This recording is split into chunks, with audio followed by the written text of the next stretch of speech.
thinking about it. Okay, recording has started.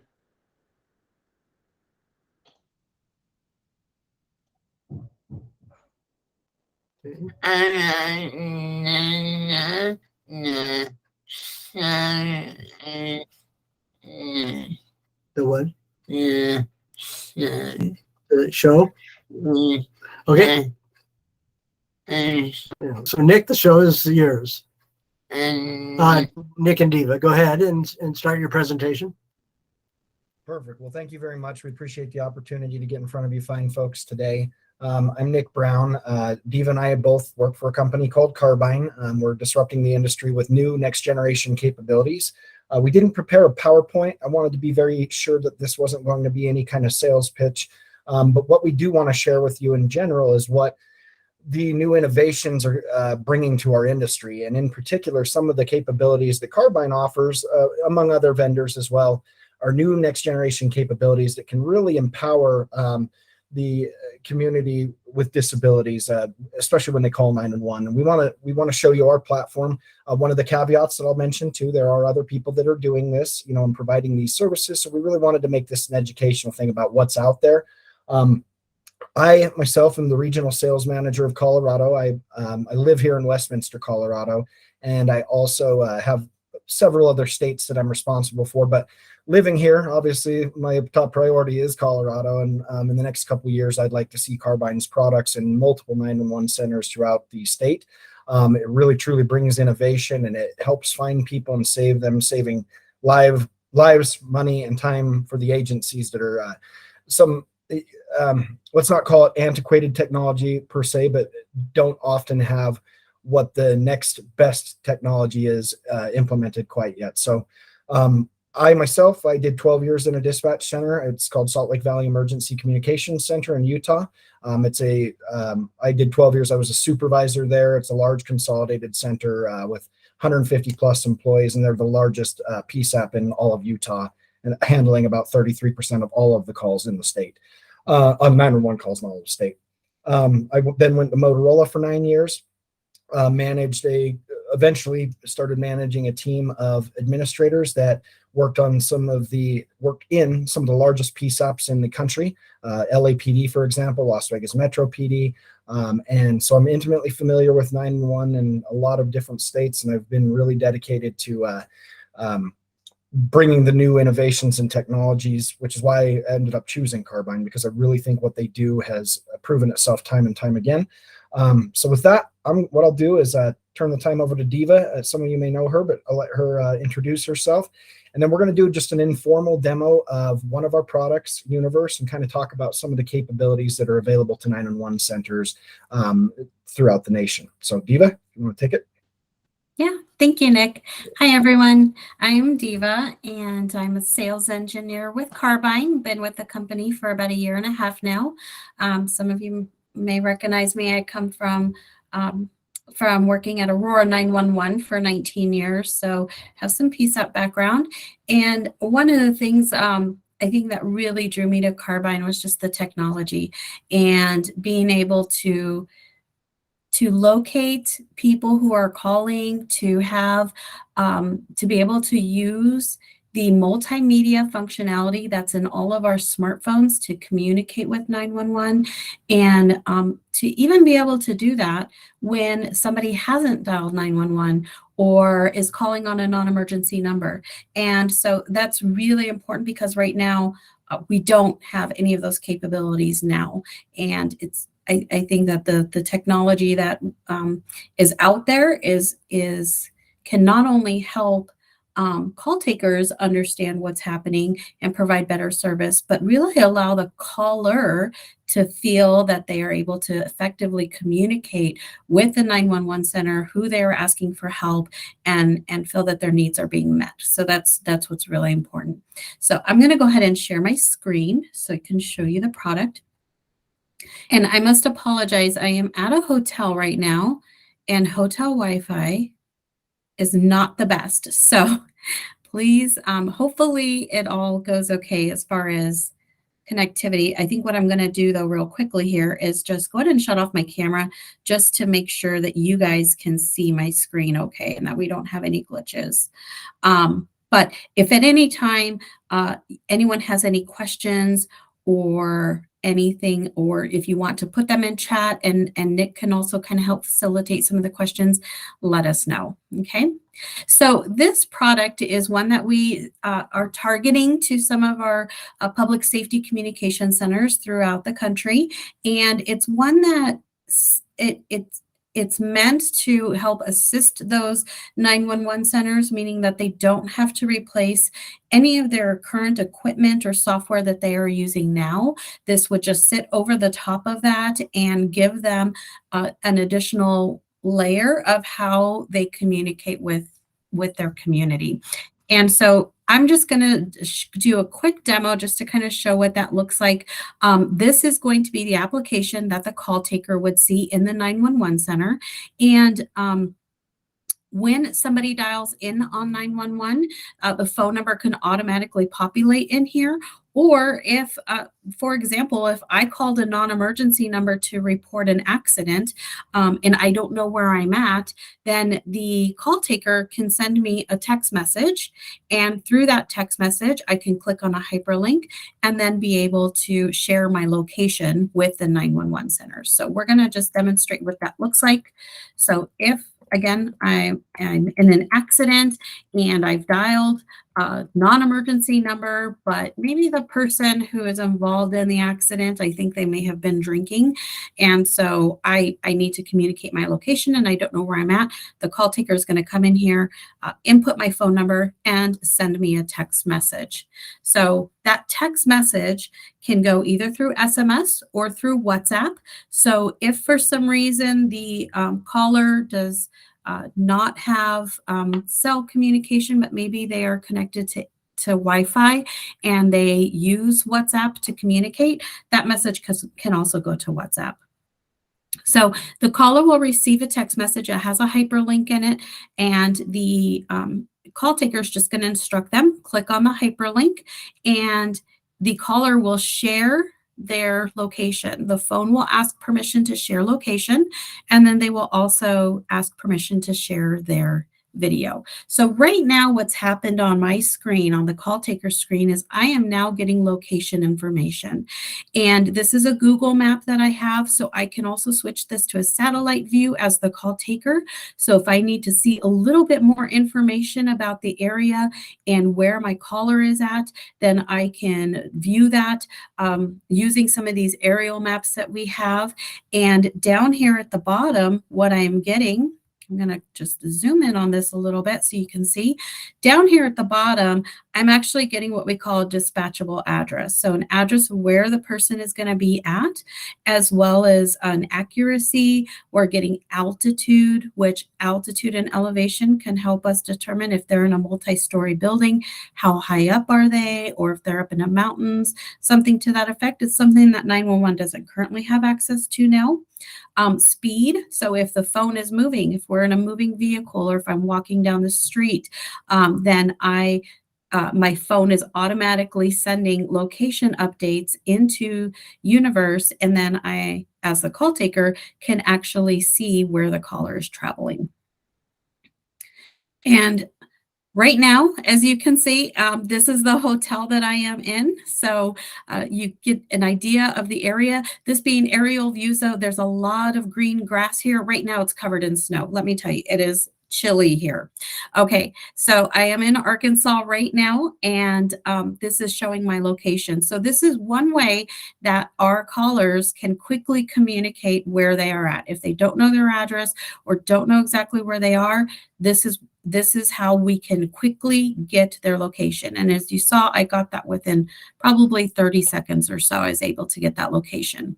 Up here at the very top, we have a camera icon. And so this is just going to let the call taker know that the caller is live streaming video. So live streaming video means that they can now show the call taker what is happening on scene. The call taker has the option to open up that video and take a look at what's happening just by clicking on it. And sorry, that's my wall. So I'm going to bring it out. You see, I've got my Dr. Pepper here. Hello, everyone. I'm going to wave to myself as well. Hello. And so this is, now we have eyes on scene. What is happening on scene of this accident? What does that accident actually look like? If somebody is unable to communicate clearly as to what is happening on scene, now the video can help them communicate much better. One of the things that I used to always say is sometimes as a call taker, my information is only as good as what the caller can tell me. Now my information can be as good as what the caller can show me. And that's huge, right? We don't normally have video in the PSAP to be able to see what's happening on scene. And so being able to actually see that accident or see is there a fight going on or somebody's having a medical emergency. So someone who is not able to clearly communicate what is going on can now do it through live streaming video.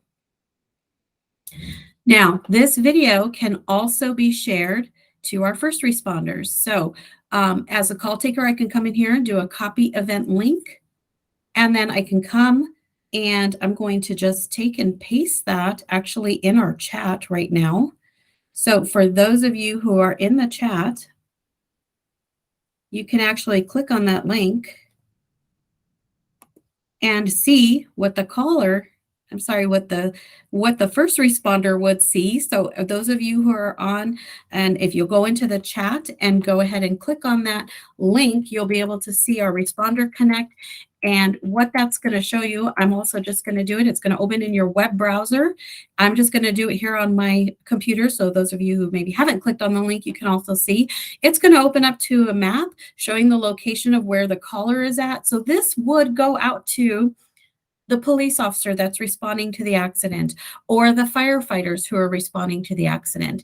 Now those people who are en route to the scene can actually have live data as to what's happening. So they get the location. If you'll click on the camera icon, and here is the video. So this is the video that is showing to the call taker that the caller is showing. It is live video, and that will allow those first responders to understand clearly what's happening on scene and start making some decisions prior to getting on scene. So if it's a medical emergency, they can see what's happening, what kind of equipment they need to bring in. If it's a fire that's going on, is it a house fire or is it just a car fire or a dumpster fire? That allows them to make other decisions about how they will respond once they get there, what resources are needed. And that is Responder Connect right there. Okay, I am going to take us back to our call taker screen now. So with our call taker is looking at this video. They can also, in addition to just watching it, do some screenshots here as needed. And then also, if our caller is unable to speak or it's not safe for them to speak, the caller can actually send a chat message to our call taker. And that chat message is going to come into our call taker chat button here. There's a notification telling me that I have a message. So I'm going to open this up. And now I can read what the caller is sending to me. So again, if our caller is unable to speak or it's not safe for them to speak, then they can do a silent chat. When, as the call taker, I respond back to the caller, that message on the caller's cell phone is going to be silent. So the caller is not going to have any notifications or alerts on their cell phone letting them know that they have a message waiting for them. And that is done for the caller's safety. That way then, if they're in an unsafe situation, we don't want to alert others around that they are speaking with 911. That is why we keep that communication silent on the caller's cell phone. The call taker can see that the caller received the message. There's a double check mark here. The first check mark lets them know that that message reached the device. Second check mark that it's been opened and assumed read by the caller. And so this is just one way that callers can continue to communicate if they are unable to do it verbally, that they can now do it through this chat messaging. All right. Also, the caller can send photos through as well. So if the caller happened to take a photo of something prior to calling 911, they can now actually send that photo through as well. Right now, we're having to tell our callers, wait on scene for an officer to get there, and then we will, show that photo to the officer.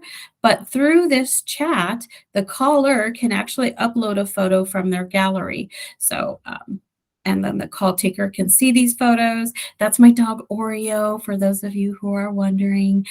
He was a little dirty that day, but he's still cute. So hopefully you enjoy seeing a puppy today. But these are going to be all the snapshots and the photos that were taken during this chat session. So again, another way to continue communicating with the 911 center in a manner that a lot of 911 centers don't have the ability to receive right now. So just very high level, this is what our product is allowing 911 centers to communicate with their callers using multimedia, smartphones, all of the things that people are used to communicating with now today, being able to communicate through this platform. And again, this does not replace a phone system or anything. It just sits over the top. So again, another tool that the 911 centers can use in order to communicate with their community. All right, I'm going to pause. Any questions from anyone?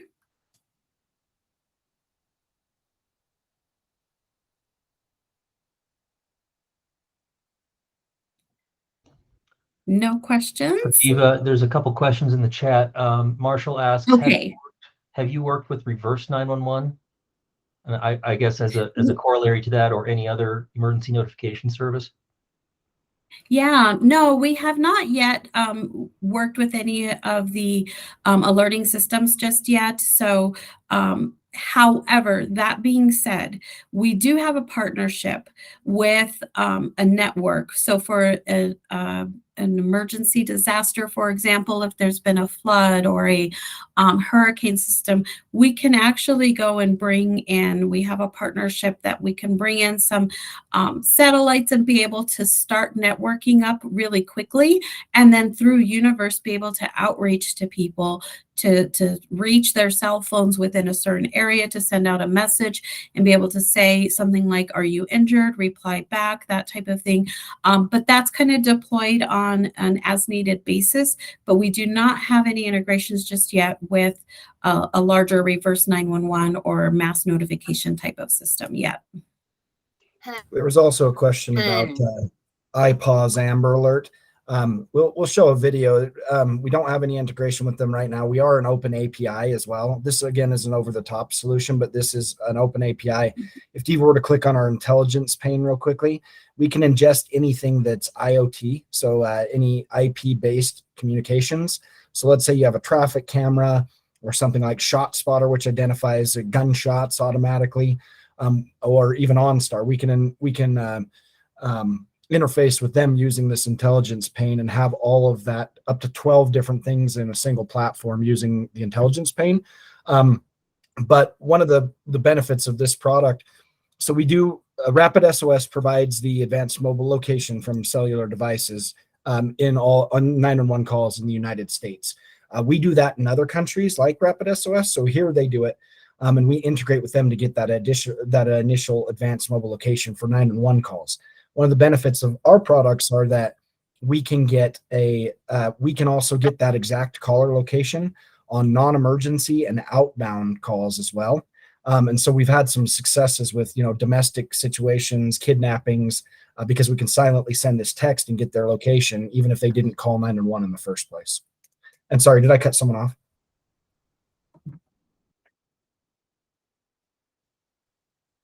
I'm going to have to apologize up front. I am not a 911 person. I'm CEO of DeafLink. And my question is and I got on a little bit late, but what I did hear was very impressive. Have y'all had any interaction with the deaf or deaf community with this? So we have several success stories around the nation.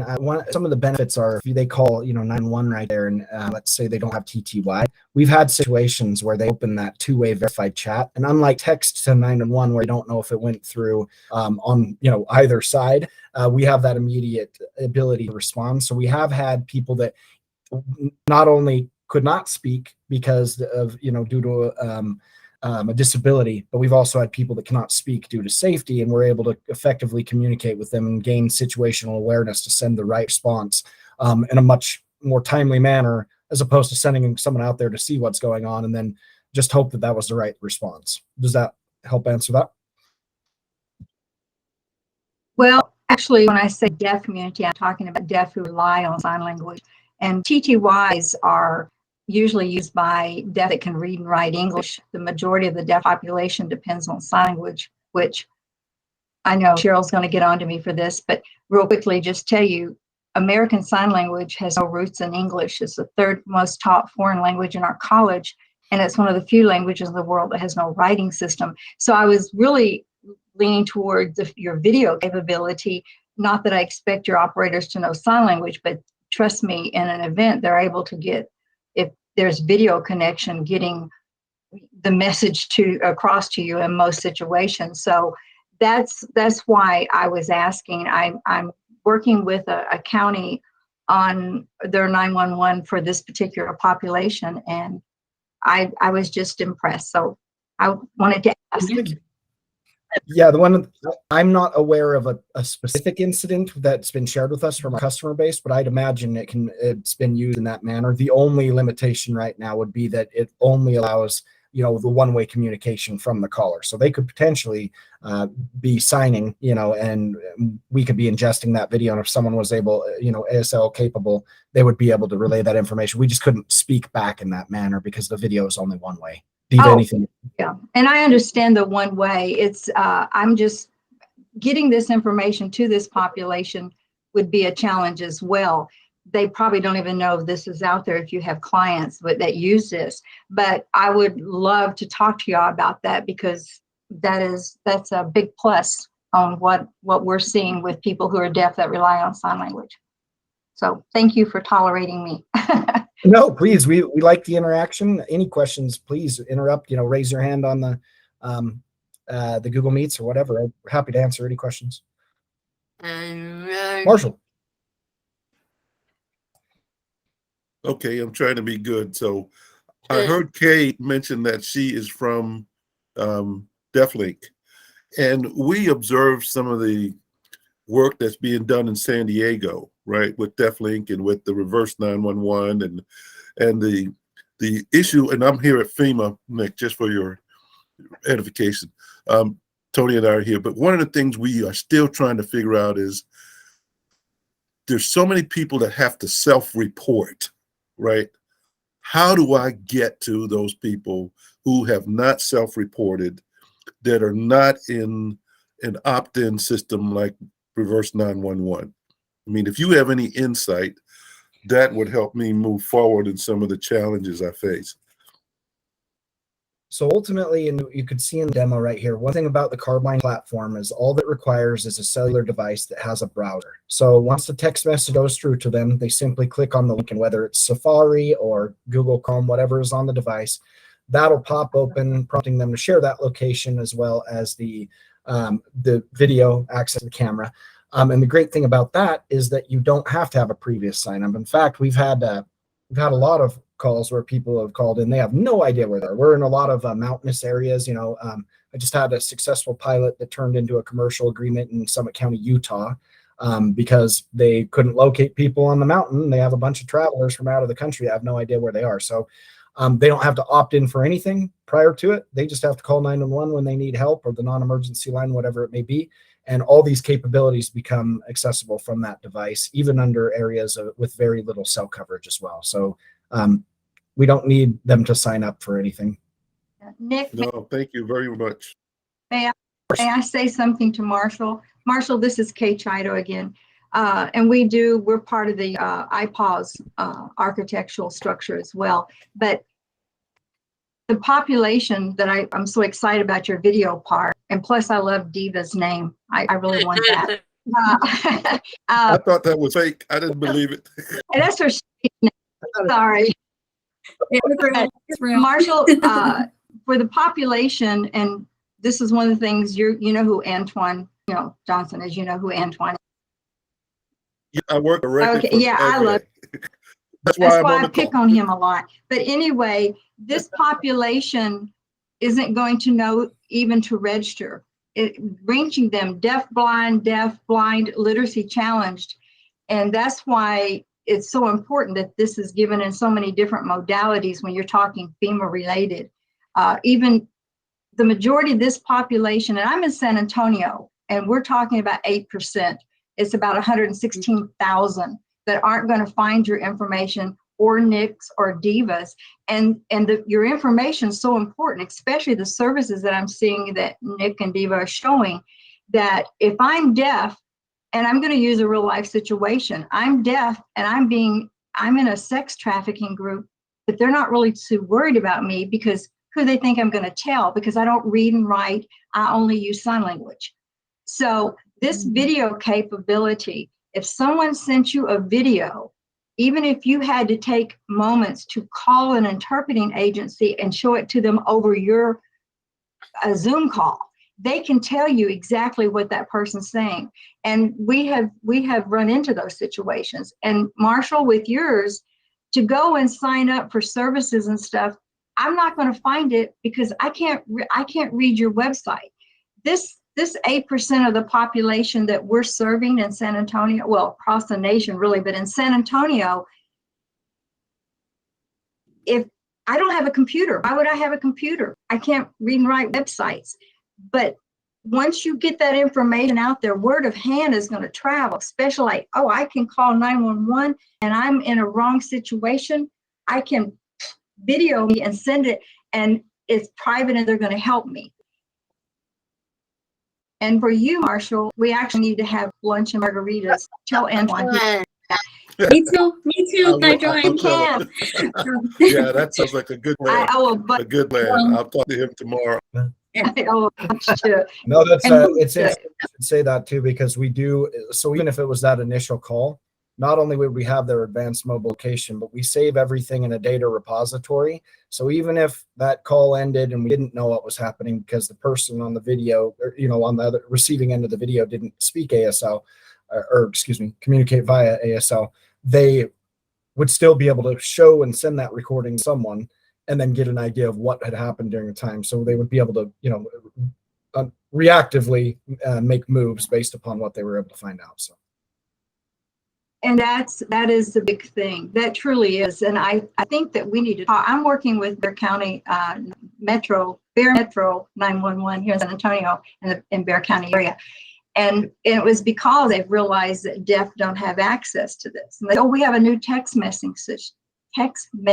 I can sign this much better. Cheryl will vouch for me than I can say it. That's great. They're trying to write a language. It'd be like you trying to write in Spanish, you didn't know it. Yeah, I know cerveza and bathroom. That wouldn't get anywhere. But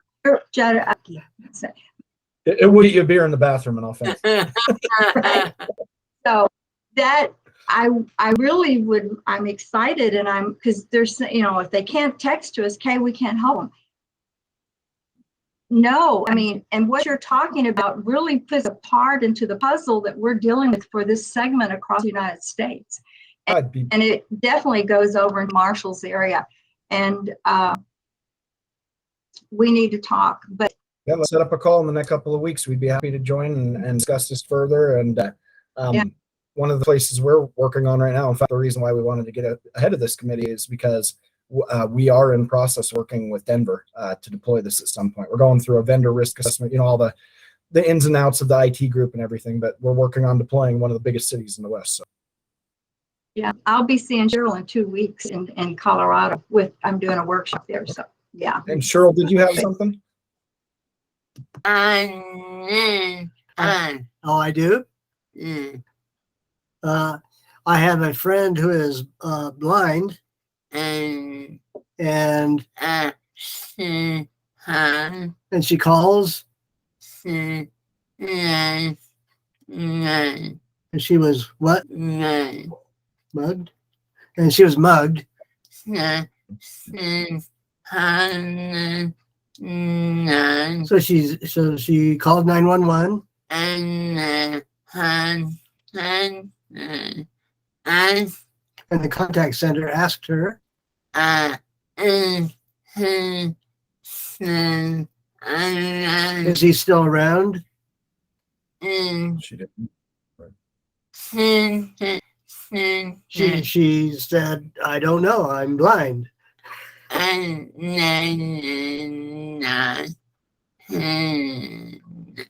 they did not hear her say that? Is that what you said? Okay, yeah. And what? So I've got your back. Oh, you've got Kay's back.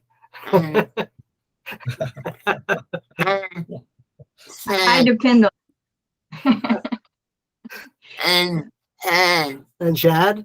Do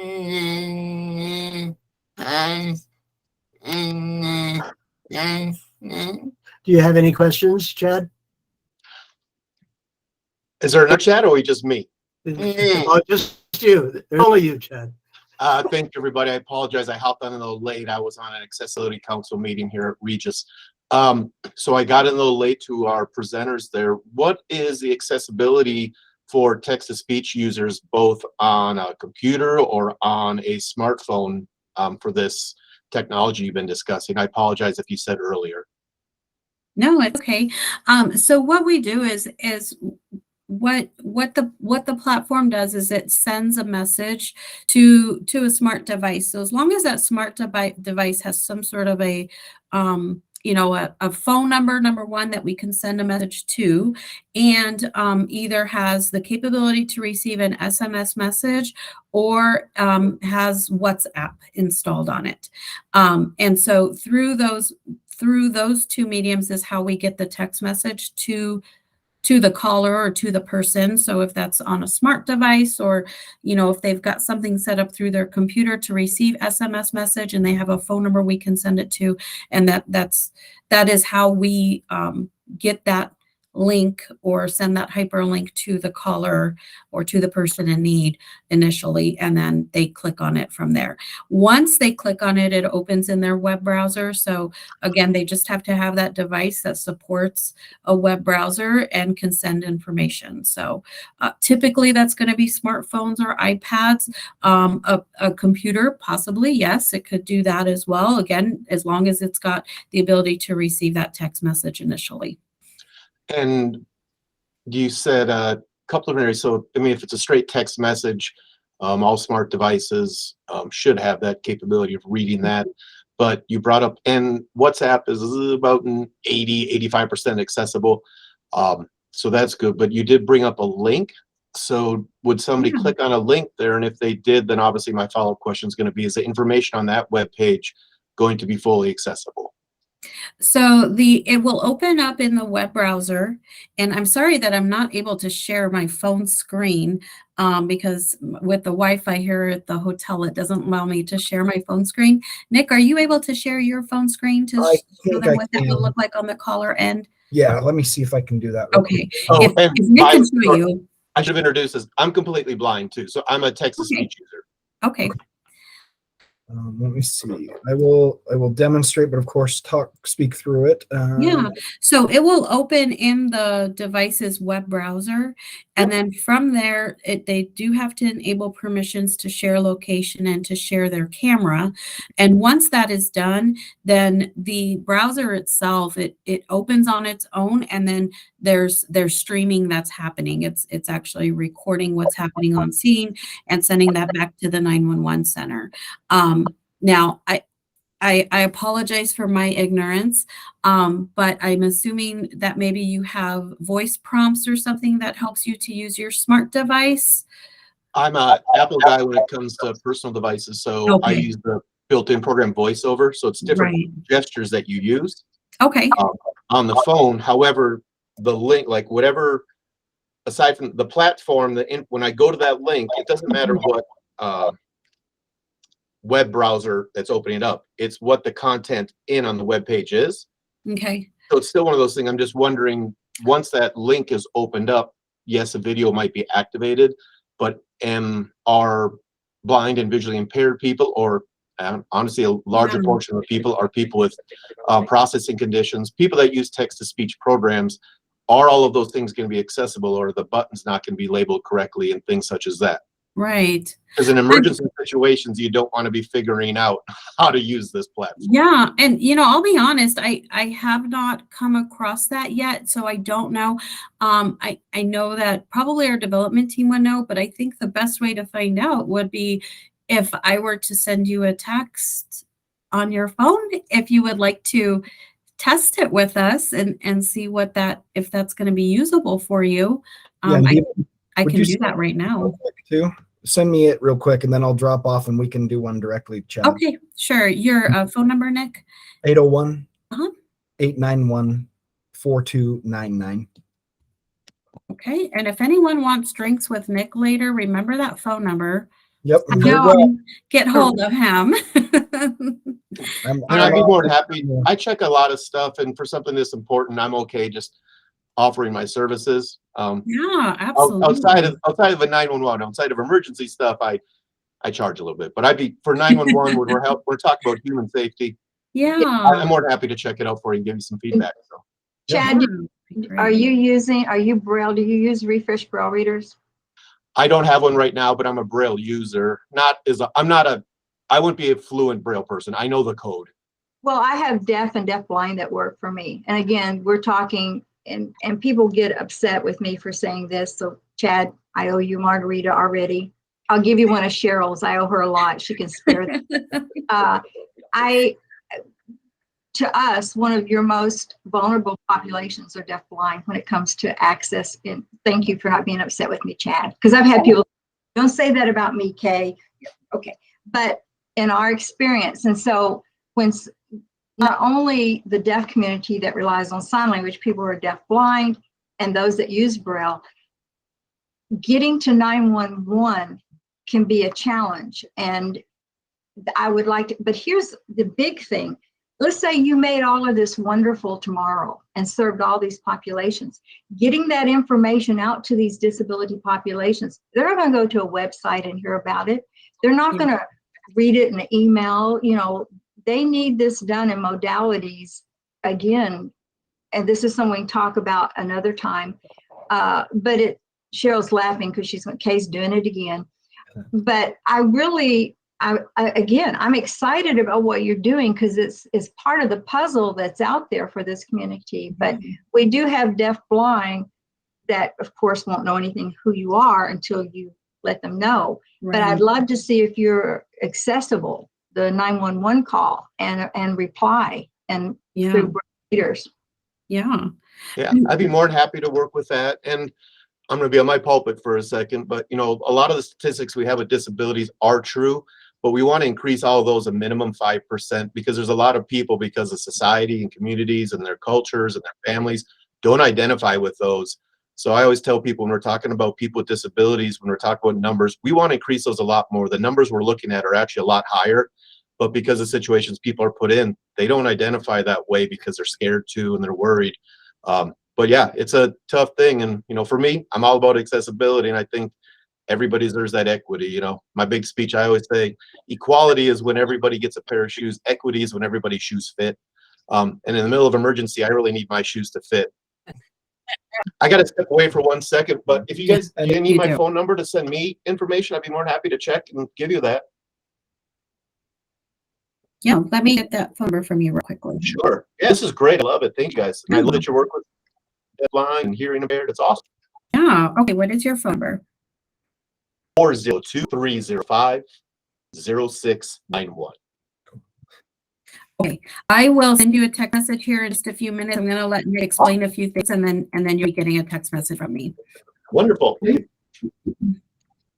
Yes, one thing I would like to have a follow-up conversation with you. I think would be beneficial for us to understand the use of phone for someone such as yourself. because one of the things, we are a cloud native platform. It means we were built in a cloud, on a secure government cloud for the cloud. Unlike many of our competitors that are trying to move on-premise solutions into the cloud, generally that's a problematic practice. But it also means that we can develop very quickly. So I think if we had a better understanding of, the operational use of a phone on the side of a caller with a disability, we could probably definitely look at what improvements could easily be made to serve that community. But real quickly, I'll show you, this is what it looks like from the phone end. I only have 4 minutes left on my trial version to show you. So caller will receive a text message once they've called 911. It can be or the non-emergency. It can be automated, or the operator can choose to do it when the time is right. They click on this link. It'll open up in whatever browser they have. It'll first prompt for me to share my location. And of course, so once I click allow on that, it's going to give me that advanced mobile location on the platform. But then also it prompts to share my camera. And from the caller end, this is what it would look like. So they're looking directly at their device right here. They're able to turn around. They can, change the camera to face them as well. So, if you're choking and you can't speak or something like that, you'd be able to communicate that through the universal sign. And then, of course, they can take the pictures, as we mentioned before. And through the chat, this is what it looks like on their end. Sending help, just basically like a standard text message.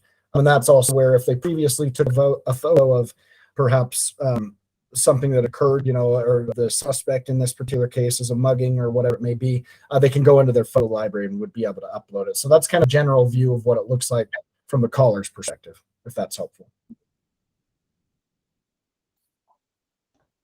All right, I'm going to end that session, Eva. If you want. Mhm. Sure. I'll add this.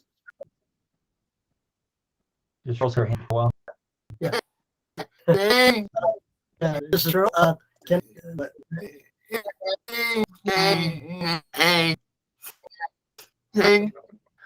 we can do a test call at my conference with Kay and Chad. When will that be? But yeah, you,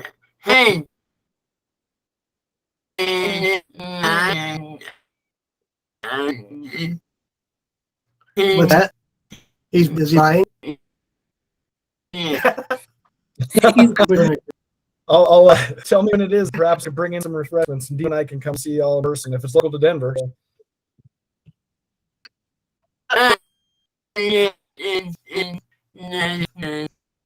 In Loveland, March, February, February 14 through the 16. And I have to warn you about Kay. I knew you were going to. Yeah, let's follow up. Marshall, she lies. That's the sign for lie. It should be her sign name. Okay. I think I'm confident one of the two of us, if not both of us, could attend at least one of the days and come out and meet all in person. So I took a note in the follow-up communication that we'll have. Happy to do a more in-depth demo if you'd like to. Our full phone platform isn't just this over-the-top. So this would replace the 911 system called Apex, or excuse me, the one we showed you is just an over-the-top that gives capabilities to any existing system, whereas we have a full phone system known as Apex, and it brings additional capabilities like real-time caller transcription, real-time translation, and a bunch of other stuff that's really improving the industry. It's so even cooler stuff, but happy to share with you all these neat things, and would definitely like to know a little. I'm personally very interested in how this would look. How could we improve the product to suit that specific purpose? And I mean, you're not going to get very many dispatchers that are ever going to agree to two-way video, but I can also see some value there, in these cases as well. So under certain circumstances, but pretty interesting. Well, your one way And I did is send going to save lives of people who are deaf and cannot text. I mean, even, and we'll talk about that at some point. And if you get upset with that, blame Cheryl invited me. It's her fault.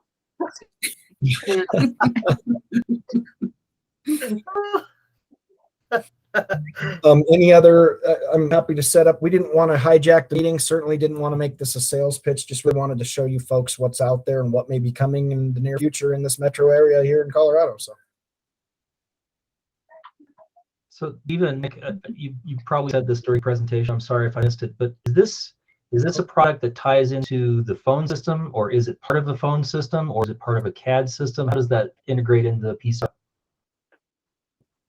So we, for the product we just showed you, it can either is its own independent application, but it takes any CBN feed to take the number, just like a standard CAD spill for Annie Alley works.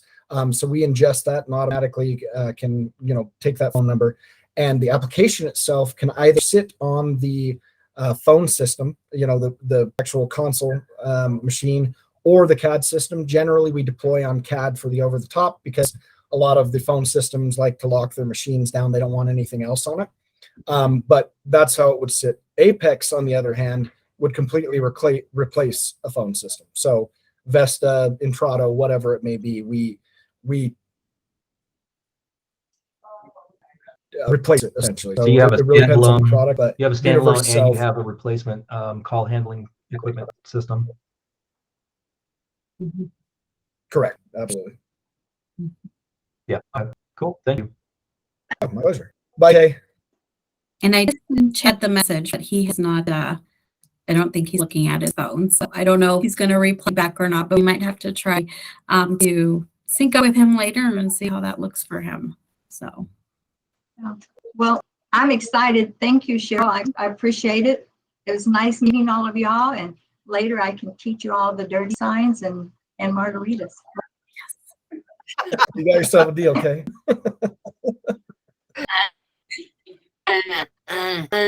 Hold on.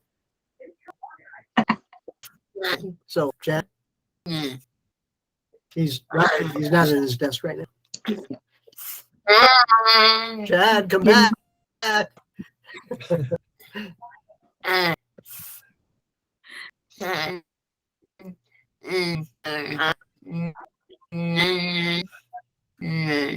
Chad is our newest member. And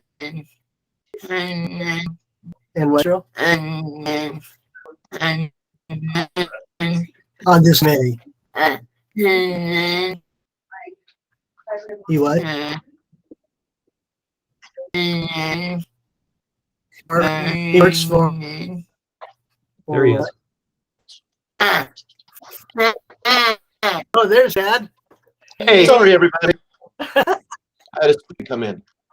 Chad, I did send you the text message. You wanted to tell a little bit about yourself? Okay. Chad, this is Cheryl. I was going to tell a little bit about yourself, but it's taking a little bit slow for the interpreter. So tell us all a little bit about yourself. I want to officially welcome you to the group. I was opening up your link. Hello, everybody. My name's Chad Weber. I am currently, sorry, just allowing the website. A lot of allows. I've been living here in Denver about 6.5 years. I'm from Minnesota. I am the accommodations coordinator here at Regis University.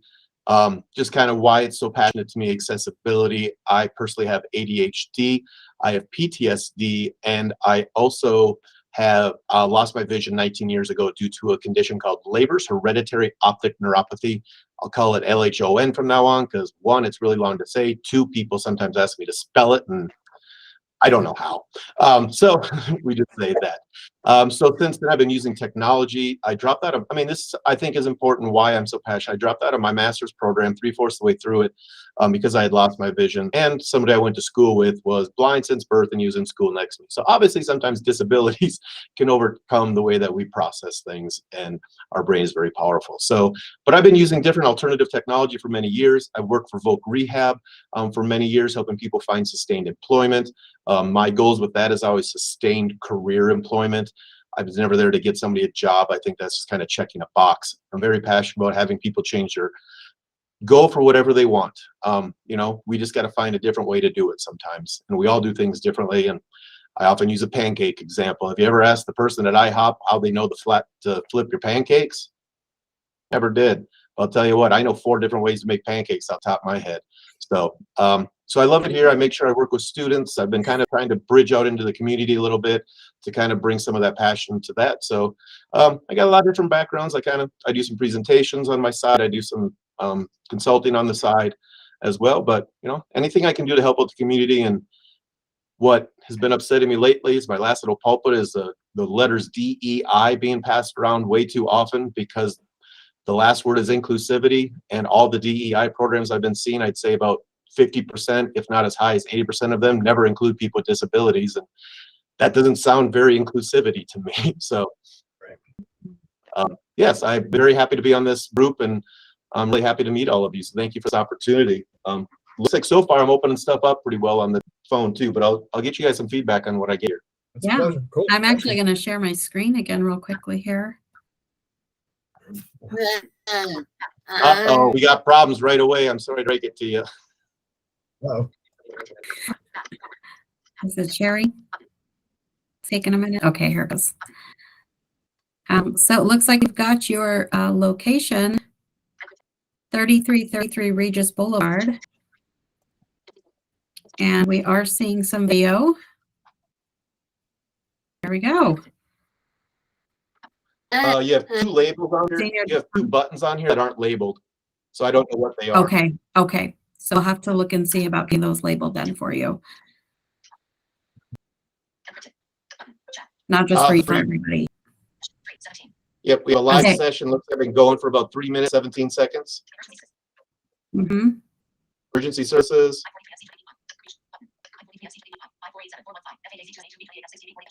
Yeah, you have a graphic or a picture on here that's not labeled. That might be the logo.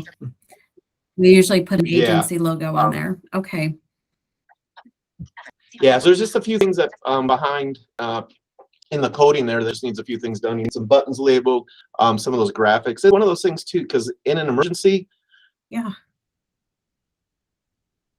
you're just really like, is that graphic telling me something? I don't know. You just start. It gets worse. No, You that's know. Right. Yeah. It's Absolutely. something I've been Understandable. trademarking it so nobody goes steal it. I've been trying to figure out how to do it. Some of those groups heard me. It's what I call intuitive accessibility. It's just accessible to everybody because it just works. You know, we've all been on a website before. We just leave it, cited or not. This We're just also might be very helpful feedback nationwide, so I definitely am interested in meeting. Probably bring. Now we're getting Absolutely. nationwide. I might start finding a little funds my way.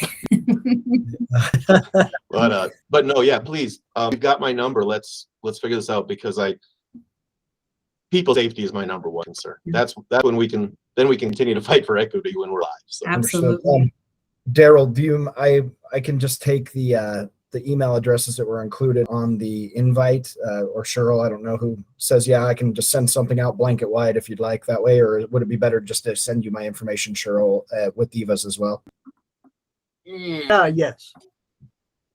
Probably the best way would be for you to send it to me, because you won't be able to send it to the email list, the group email list, because you're not on it. Oh, understood. Send it to me, then I can forward it to the group email list. Can do. I'll work on that right now. And Diva, if you want to shoot me your signature, I'll include it as well. Yep. Absolutely. And Chad, it's also who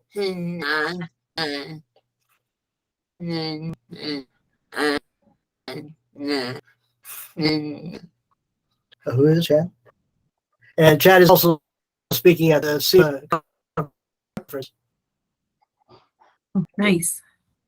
Yeah, I'm doing calling it not acceptable, not accessible, not acceptable. That's a nice title. I love that. And going back to the 80s. Na na na na na na. Hey, That's exactly what I thought of. So I want nothing to do with you. It's not accessible. Well, now that I know you can get away with that, I'm going to quit making my titles nice, because mine just says what emergency access looks like and why it's critical. but I had some words and I'm sure I had to take out. So yeah.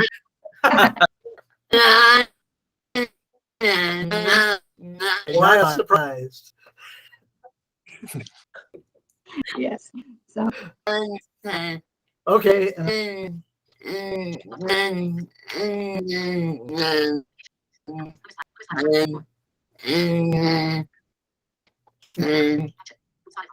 Does anyone have anything else So I, to add? so I have a couple things maybe for the next meeting.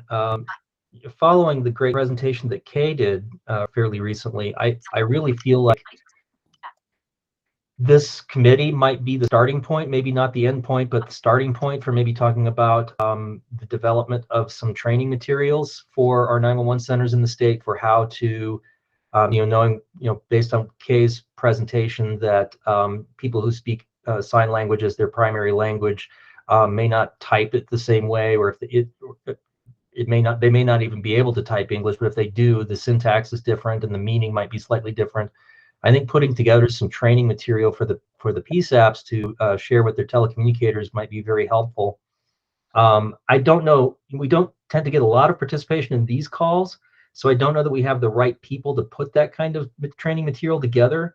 So what I would suggest is maybe we talk about this more at the next meeting, and then at the March task force meeting, we tell everyone else what we're wanting to do and ask for more volunteers to come and participate in helping to put that together. And I don't want to draft Kay into this because she's not a Colorado person, but maybe Kay or some other subject matter expert that we could run that material by, maybe somebody here in state, like with the Independence Center. I think providing some value from this committee to the rest of the 911 community would be very nice. And then another thing I wanted to share was I recently went to the National Emergency Number Association Standards and Best Practices Conference, and there was a presentation on real-time text standards and deployment. There's more on the technology side of real-time text rather than the usage of it. But I did hear a rumor while I was there. The Department of Justice is the federal agency that requires all 911 centers to support TTY devices, despite the fact that TTY is becoming less and less used over time. But real-time text has been out there for a while, and the wireless carriers are all supporting it now. And there is a rumor that the Department of Justice may update its rules to no longer require TTY, or to require TTY along with Nice. real-time text. And I don't know for a fact that's true because it's secondhand, but I think maybe reaching out to 911 centers to make sure that they know what real-time text is, and maybe start working in the direction of supporting it. One of the things I learned from that presentation was that a lot of 911 centers may think they support real-time text, but they don't really, because what they're getting is real-time text being converted to TTY, meaning that there's a strong possibility of losing characters, which can change the meanings of words and make it difficult to communicate with the caller. So I think this is a topic that I think we might want to discuss further and maybe share with the rest of the task force as well. So just a couple thoughts on directions we can go for future meetings, and Cheryl, of course, it's up to you, but I would like to see us do some sort of things that might be a resource for the local agencies around the state. And Daryl, I don't know if this will help or not, because I think I mentioned that I started working, actually took the project to Bexar County 911, Bexar Metro, because of the issues with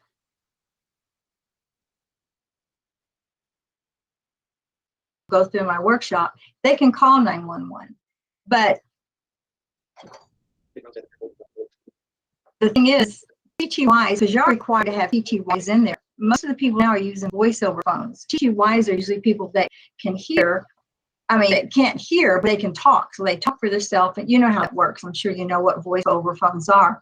And so these are a lot of things that have changed over the year, and it's more known in the disability community than in the hearing community.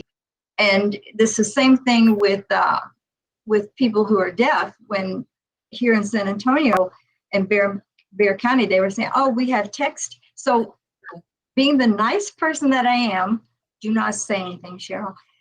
I took about a group of appointment I didn't tell them I was bringing 30 deaf people and deafblind with me, but I got an appointment, and it wasn't an attack. It was coming in to say, let me show you why this doesn't work. And that's where the example of when they said, well, we'll just say, what's your cross street? Because there was someone deaf who said, yeah, I can read your words. But they didn't know what they meant. And the person said, no, I didn't cross the street. I stayed my side. You know, so the challenges were huge, and they realized, we'll start this project. I would love to work with y'all on that, because we were looking at this as a national. Maybe I should connect you with them as well. But the challenges out there are huge, just huge. And video is going to be, I'm going to be quiet now. So, anyway, Daryl.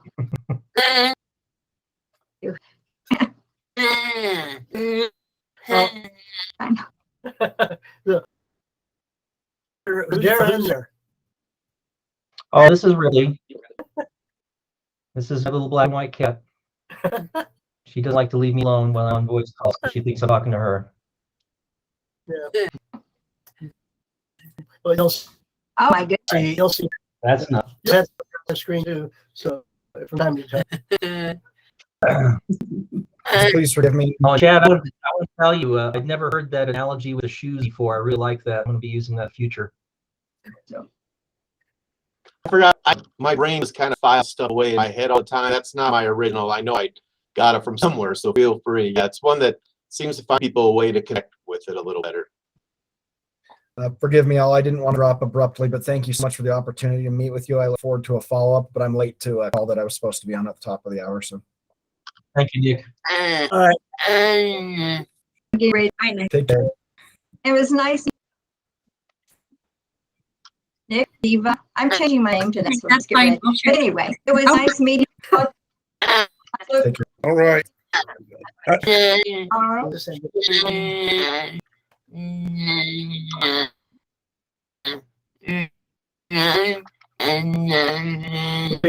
We had Diva 1, now we have Diva 2. All right. So, Marshall, are you going to be able to come to the conference in Colorado? I'm thinking right now we have 2 people already coming. No, Jody Smith and Justin may be coming. So I'm gonna check. I'm gonna check with Pam hosting today to see if they're coming. But typically we send somebody to those conferences.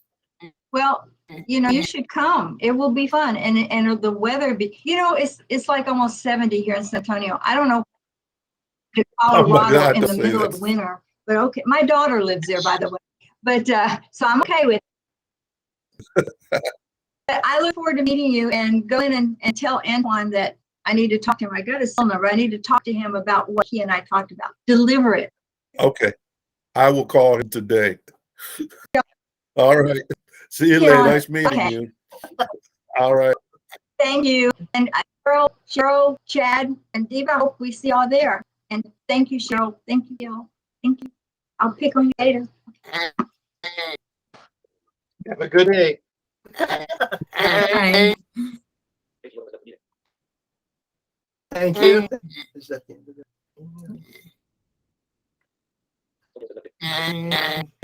it? That's all I have. If anybody has some last minute comments, go ahead. Oh, Daryl, I appreciate your information.